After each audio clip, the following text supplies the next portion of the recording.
Hello and welcome. Thank you for joining me today. My name is Robert Helms and I'm a realtor in Western New York with Great Lakes Real Estate. I hope you can take some time to go on this short adventure with me as we will be looking at a specific area in Western New York for today's video. So, without further ado, please sit back and relax as we take a venture through this lovely little area in Niagara Falls, New York. We are currently in the neighborhood that settles west of the Hyde Park Golf Course. We'll start our journey on Seneca Avenue here, heading towards 35th Street. A lot of these houses are one-story single-family homes. Most have a basement with a garage, whether they are attached or detached. This area of the city was developed in the 1950s, all the way through the 1970s. Houses here in this neighborhood, they don't stay on the market very long. Now, looking on Zillow to give us an idea of what some of the estimates are in this area, you'll see the property in yellow displays the price at which the home sold for back in 2022. Let's head around the corner to continue on to 35th Street. Heading north on 35th towards Gerald Avenue, we find some multifamily homes mixed in with some single-family ones. These homes were built between the 1930s to the late 1940s. As we turn right onto Gerald Avenue, we'll find these single-family homes are slightly newer than the last ones we've seen. These homes were all built in the 1950s with the exception of one being built in 1930 and another in 1986. Let's make a left now onto Parkview Drive off of Gerald Avenue.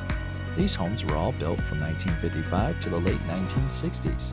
The properties on both sides of us are all single-family homes. Notice the ones on our right are two-story and on the left they're single-story, with some having updates and most having partial to full brick exterior. Take a look at the property in yellow that sold for $179,000. It's a two-story, 1,700 square foot single-family home with 3 bedrooms and 1.5 baths. This estimate is for $231,800. Now, take into account that the property sold back in 2021 and this estimate is based on the current market value. Other factors could contribute to that sales price too, however. We will notice on Parkview here, there are several two-story single-family homes sprinkled in the mix of one-story homes. In addition to having a garage and basement, most of these properties here also offer 3 to 4 bedrooms and 2 to 3 bathrooms. Look at these estimates ranging from $150,000 to $280,000. These values are based on many attributes such as the size of the property, if it has been updated, the type of exterior, and other factors too. Now, let's turn around here on Parkview and make our way left on the Fairway Drive. This little nook sits directly west of the Hyde Park Golf Course. These homes were developed in the late 1950s to late 1960s, with one of the last properties being built in 1978. Most of these homes are partial to full brick exterior and reflect a certain design style in which the year they were built. Some of these homes are currently on the market right now to be sold to the next lucky family. Usually when a house goes on the market here, it is sold within the first 3 to 4 months or even sooner. We're coming around now to the other side of Parkview Drive just ahead of us. But before we look at those homes, why don't we take a closer look at what a couple of homes here on Fairway Drive have sold for in the past 2 years. This is our direction of travel onto Fairway. Let's take a look at the property in yellow that sold for $269,000. This home is 1,300 square feet, fully updated, and it sold in 2022 after sitting on the market for just under 2 months.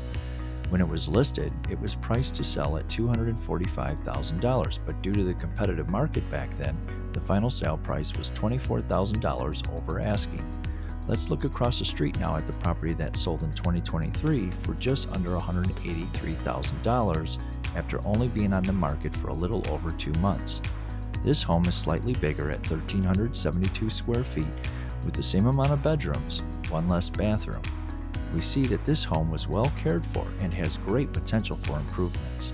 Now let's continue on to Parkview. These homes here were built between 1958 to 1968. We can observe some of these houses look as if they were constructed in the 70s. A possible reason for this could be that homeowners didn't just buy houses back then, they bought the land to build their houses on, creating the variety we see today. Now that we've covered this area in Niagara Falls, let's move across the street and venture through the Hyde Park Golf Course and see what other nearby conveniences are, shall we? And here we are with over 100 acres of rolling hills and tall pines. It offers 36 holes in total, a driving range, a large putting green with chipping area, a pro shop, and a restaurant known as Kelly's on the Green. The original golf course was a 9-hole course known as the Red 9. It was founded as the Niagara Falls Country Club in 1901 by Niagara Falls businessman Frank A. Dudley. It was designed by a William and David Gordon. In the 1920s, the city added a new 18-hole course to be played in addition to the original Red 9.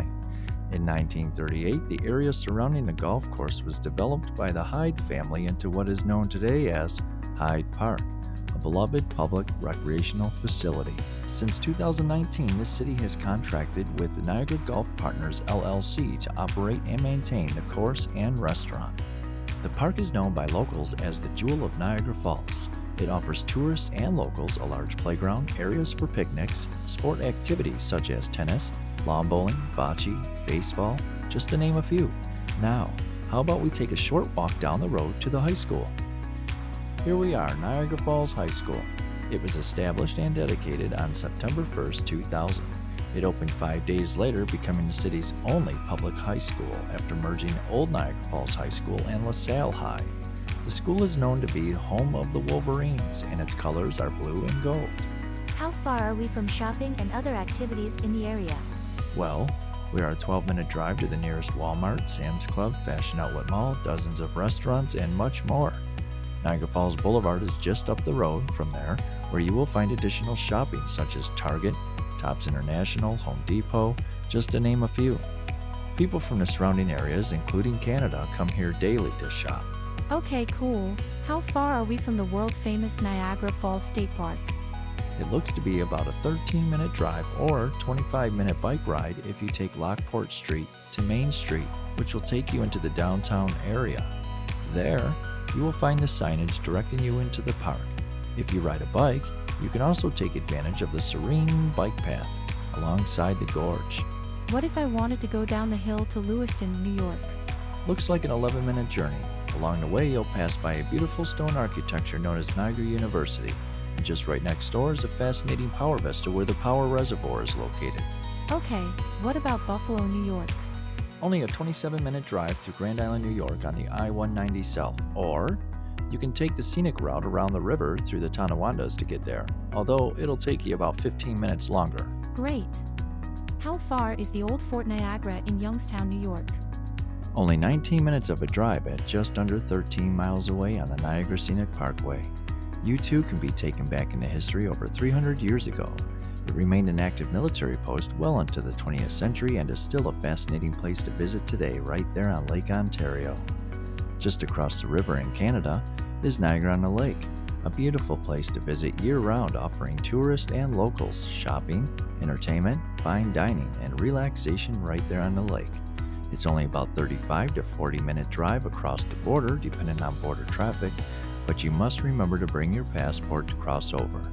Niagara Falls, Ontario, Canada is just across the Rainbow Bridge, and it too offers so much fun to do for all as well. That's about it.